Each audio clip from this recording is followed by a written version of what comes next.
Walk Free, an international human rights organization based in Perth, Western Australia, has called on businesses and government leaders to act urgently and collaboratively to address risks to vulnerable workers and protect rights. Walk Free's aim towards ending modern slavery in all its forms by taking a strong, multifaceted and global approach. Newsfirst Azra Assan spoke to a founding director of Walk Free, Forrest, about the report. Why have you published this report now, and why do you find it so important? We have published this report now because we're in the midst of an unprecedented global crisis, and what we are seeing at alarming rates is vulnerable people, vulnerable populations being left behind and excluded from national dialogues and public health plans. No group is this more acute to than vulnerable migrant workers, many of whom in their millions are stuck in host countries and are being excluded from national health plans there. We are not just concerned about the health and safety of people in the midst of a virus, but equally we have grave human rights concerns, looking from issues from mass starvation to an inability to support families across the globe. Countries like Sri Lanka, which rely heavily on remittances and currently have over 1 million people trapped overseas. We are here to say Walk Free has their eyes on this population, and we want to ensure that they do not fall through the cracks, that government and business work together to ensure that no one is left behind. Sri Lanka is a country that has many migrant workers travelling overseas, sending remittances home. This is a valuable workforce that deserves the protection of business and government.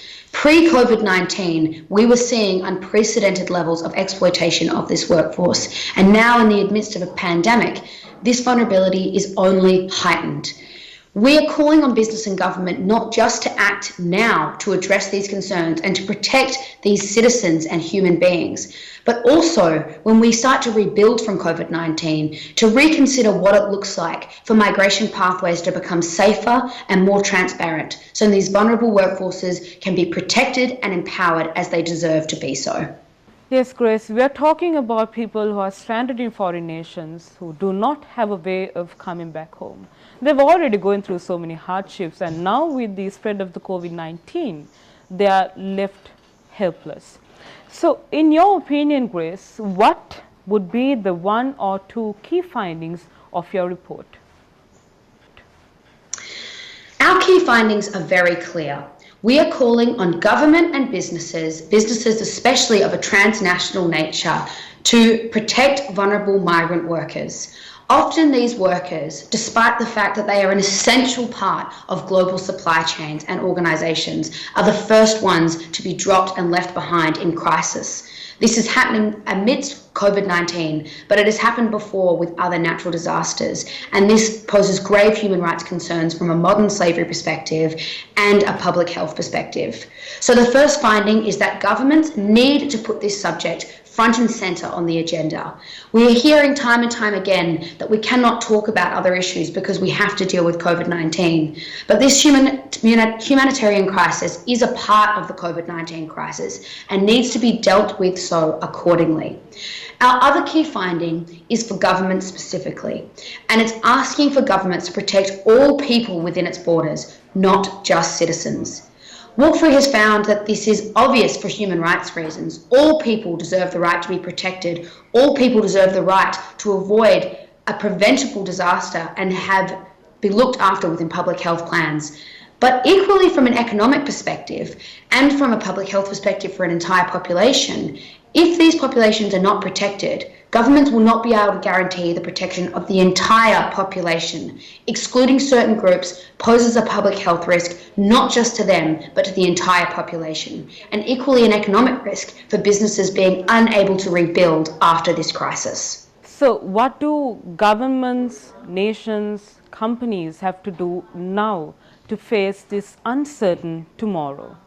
What we need to do is remember that safety in a public health crisis is a team sport.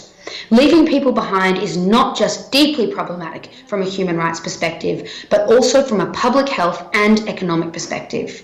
If the world plans to return to any kind of normalcy, we cannot leave vulnerable populations behind, and governments need to take urgent action to protect workers within their borders, to help repatriate workers who want to come home, and to protect families who rely desperately on the remittances of those workers.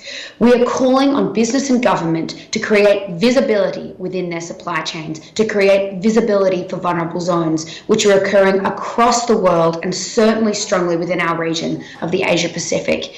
It is unacceptable that modern slavery exists today on an unprecedented scale. There are more people living in slavery today than any other time in human history, and migrant workers are especially vulnerable to this extreme form of exploitation. COVID-19 is a problem that we face together as a global population, and we will not have any hope of genuinely fighting against it if we leave people behind. We are calling for all leaders to understand that protecting vulnerable populations is in the best interest from a human rights perspective, a public health perspective, and an economic perspective. It is unacceptable to leave anyone behind in this crisis. In its recently published report, Protecting People in a Pandemic, Walk Free has highlighted snapshots of key risks to vulnerable workers. Workers are stranded without means to support themselves. Living and working conditions pose health risks, lower access to healthcare and sick leave, increased vulnerability to human trafficking and modern slavery. Women are on the front lines and at increased risk of exploitation. Key recommendations were also presented for governments to protect the fundamental rights of the vulnerable workers.